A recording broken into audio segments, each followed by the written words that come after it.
Right now, today, there is a very good chance that money is leaking out of your bank account for things you forgot you were even paying for. Not a lot at any one moment. A few dollars here, another few there, a small charge you barely notice on your statement with a name you don't quite recognize. It's so small that your brain just slides right past it. And that, precisely, is the point. Because somewhere out there, a company is counting on you to forget. In fact, their entire business model may depend on it. They're banking on the fact that you signed up once, maybe for a free trial, maybe for something you genuinely wanted at the time, and then simply never got around to canceling. And every month since, quietly, automatically, a little slice of your money has been flowing to them in exchange for something you may not have used in months, maybe years. This is the subscription trap. It is one of the most powerful, most profitable, and most quietly predatory business models ever invented, and it is spread into nearly every corner of modern life. By the end of this video, you'll understand exactly how the trap is built, the clever psychology that keeps you paying, why companies are obsessed with locking you in, and the simple steps that can plug the leak and put real money back in your pocket, possibly more than you'd ever guess. Let's get into it. But before we go further, you should know this trap is far older than the apps on your phone. It was perfected decades ago, long before the internet, and once you hear how, you'll recognize the exact same machine running today. Go back to the middle of the last century. Companies that sold books and records came up with an irresistible offer. Something like, get 12 records for just 1 penny. A penny, for 12. It was an unbeatable deal, and millions of people leapt at it. But buried in the fine print was the real engine, something called a negative option. By taking that amazing penny deal, you were quietly agreeing to something else. Every month after, the club would automatically send you a new record or book and charge you full price for it, unless you remembered to mail back a card in time every single month telling them to stop. Do you see the genius and the darkness in that? The default was yes. Doing nothing meant you kept paying. To not be charged, you had to take action, again and again, forever. They built the entire business on human forgetfulness and inertia, on the near certainty that a reliable share of people would forget to send the card back and just keep receiving and paying for records they never chose. That single idea, make the default keep charging them, and put the burden on the customer to remember to stop, is the dark seed of every subscription trap alive today. The penny records are gone. The negative option never left. It just moved on to your phone, your card, and your bank account. So let's start with a simple question. Why is the entire business world, all at once, so utterly obsessed with subscriptions? Everything wants to be a subscription now. Not just the obvious things like streaming and music. Software you used to buy once, now rented forever. Razors, meals, clothes, pet food, car features, even, in some cases, heated seats in a car you already own. Why? To understand it, you have to see the world through the eyes of a business owner. And once you do, the appeal is almost hypnotic. Imagine you sell something for a one-time price. Every single month, you wake up at zero. You have to find new customers, convince them, sell to them all over again, just to make the same money you made last month. It's exhausting. It's unpredictable. Some months are great, some are terrifying. You're always running just to stand still. Now imagine a different model. Instead of selling once, you get the customer to agree to pay you every single month, automatically, forever, until they actively decide to stop. Suddenly your income isn't a frantic scramble. It's a calm, predictable river, flowing in whether you do anything new or not. You start each month not at zero, but with thousands or millions of payments already locked in and on their way. Businesses have a name for this beautiful, predictable river. They call it recurring revenue, and it is perhaps the most prized thing in all of modern business. Why is it so prized? Because predictable, recurring income is worth dramatically more than the same amount of unpredictable, one-time income. Investors love it. It's stable, it compounds, and it's easy to forecast. A company with a mountain of loyal subscribers is valued far more highly than one that has to win every sale from scratch. A business that sells a thing once is only worth, roughly, what it can sell next year. But a business with a river of loyal monthly payers is valued on that river continuing for years into the future. So the very same customer is worth far more to them as a subscriber than as a one-time buyer. To a company, your decision to set it and forget it isn't just this month's $10. It's a promise of years of payments, and that promise is what makes you so valuable and so fiercely fought over. So the entire financial world has, in effect, fallen in love with the subscription and pushed every business it can toward locking you into one. But here's the catch, and it's the heart of this whole story. The subscription model has a secret, slightly dark dependency baked into it. Its magic relies, to a meaningful degree, on a certain number of people paying for something they don't actually use. Think about it. In a perfectly rational world, you'd subscribe to a thing, use it constantly, and it would be worth every penny. And for the services you truly use, that's exactly right. A subscription can be a great deal. But the model becomes its most profitable when a chunk of subscribers are paying out of pure inertia. People who signed up, drifted away, and kept paying anyway. The gym membership for a gym you stopped visiting in February. The streaming service you haven't opened in months. The app you used twice. These sleeping subscribers are, for many companies, the quiet golden goose, paying full price, costing the company almost nothing, asking for nothing in return. And so a great deal of clever psychology goes into creating and protecting that inertia. Let's walk through exactly how they build it. It begins with the most famous hook of all, the free trial. Try it free for 30 days. It feels generous, risk-free. What do you have to lose? But the free trial is engineered with surgical precision around one specific weakness in human behavior. To start the free trial, you almost always have to hand over your payment details up front. And then the clock starts ticking, silently, in the background. A clock you will almost certainly forget about. Because here's what they're counting on. They know that the human brain is wired to deal with problems that are happening now, and to ignore problems sitting in the future. On day 1, cancel before day 30 feels easy and far away, so you don't set a reminder. Life gets busy. Day 30 arrives with no fanfare, no warning, no friendly "Are you still interested?" message. The trial simply, quietly, converts into a paid subscription, and the first charge slides onto your card. They didn't trick you with the trial itself. They used the trial to slip past your guard and get your payment details locked in, knowing that, for a reliable percentage of people, forgetting would do the rest of the work for them. And once you're in, the second piece of psychology takes over, and it might be the most powerful of all. It's the strange, lopsided math of small recurring costs. Here's the trick your own brain plays on you. A subscription is designed to feel tiny in the moment. It's just $10 a month. $10? That's nothing. That's a sandwich. Your brain evaluates it as a small, trivial, almost invisible amount and waves it through. But you are not paying $10.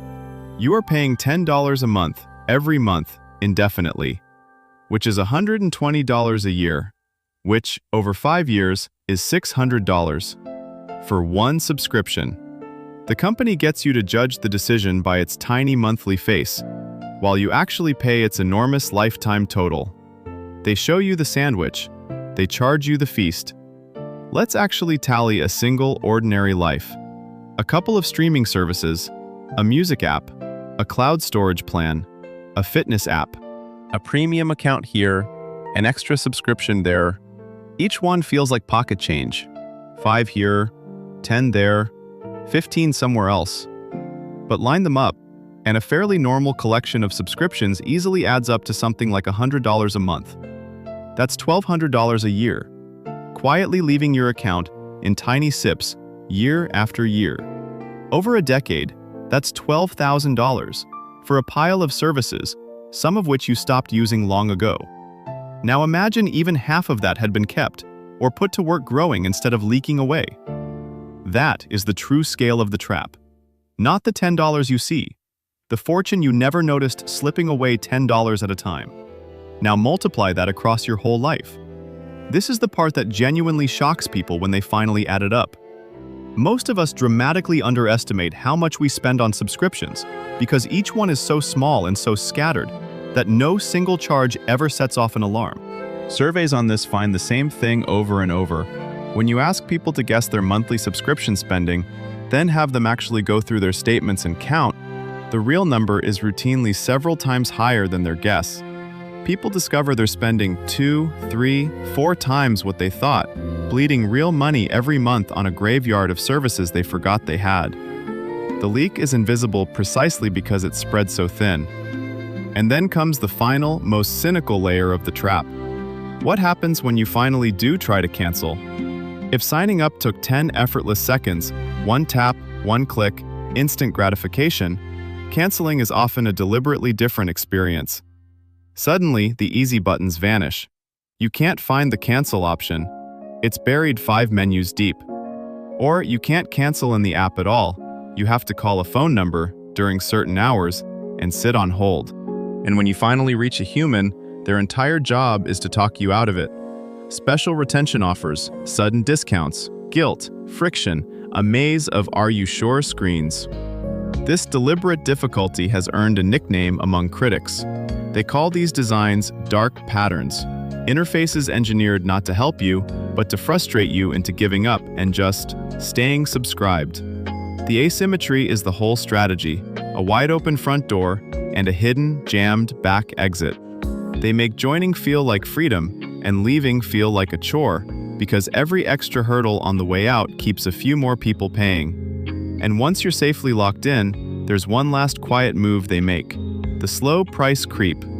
The subscription you signed up for at, say, $8 becomes $9, then $10, then $12. Each increase is small enough that, on its own, it's never quite worth the hassle of canceling. You shrug, you absorb it, you move on. This is the boiling frog. Drop a frog into boiling water and it leaps out. Raise the temperature slowly enough and it never notices until it's too late. Companies raise prices the same way, in small, tolerable steps, knowing that the inertia keeping you subscribed is the very same inertia that'll keep you from leaving over just $1 more. Over years, the price you're paying can quietly drift far above what you ever agreed to, one small, unprotested step at a time. Put it all together and you see the full machine, a model the entire financial world rewards for locking you in.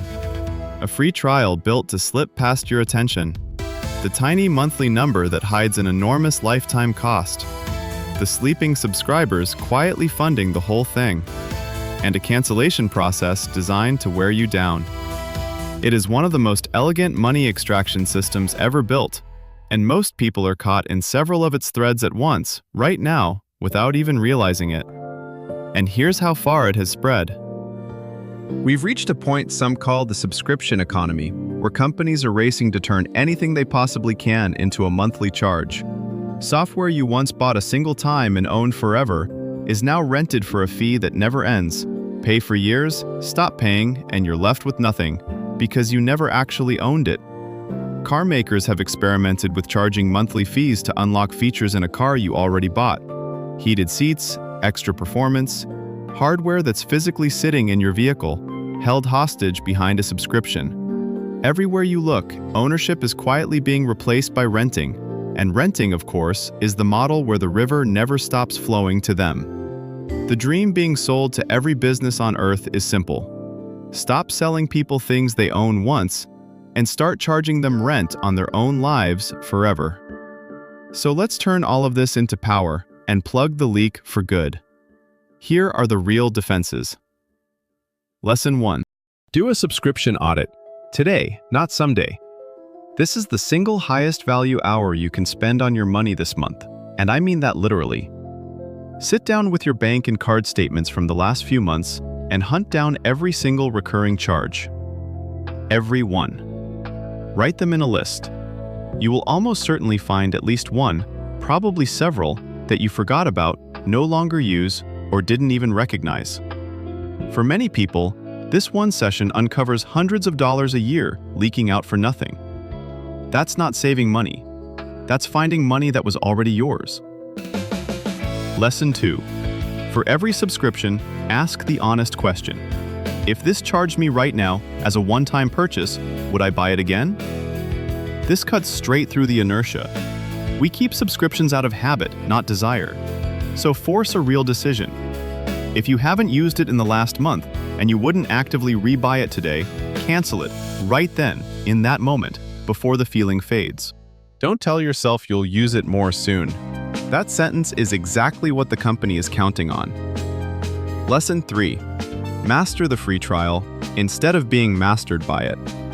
Free trials can be genuinely great if you control them instead of letting them control you. The instant you start any free trial, do one of two things immediately. Either set a hard reminder on your phone for 2 days before it ends, or, where you're allowed, cancel right away so it simply expires at the end of the free period without ever charging you. Take back the one weapon the trial relies on, your forgetting, and the trial becomes a genuine free gift instead of a baited hook. And the deepest lesson of all, recurring costs are the silent killers of personal wealth, far more dangerous than big one-time splurges, precisely because they're small and invisible. A single large purchase you notice, feel, and remember, but a dozen small monthly leaks, humming along in the background for years, can quietly drain far more from your life than any single big mistake, and you never even feel it leave. The wealthy and the financially disciplined tend to guard their recurring expenses ferociously, watching that monthly river of outflows like hawks, because they understand a simple truth. In personal finance, it is rarely the big, loud expenses that sink you. It's the small, silent, repeating ones you stopped noticing. Control the leaks, and you control the ship. So the next time you see "Start your free trial" or "Just $9.99 a month," you'll see it for what it really is. Not a small, harmless little number, but a tap turned on, aimed at your bank account, designed to keep flowing long after you've forgotten it's even running. The good news? Now that you can see the leak, you're the one who gets to shut it off. If this opened your eyes today, you already know what to do. And stick around because next time, we're going even deeper into your own mind. We're exposing how billion-dollar companies spend their fortunes getting inside your head, convincing you to want things you never needed and to feel things about a product that's really just plastic and paint. It's the invisible art of making you desire. And once you see how it's done, you can never be sold to in the same way again.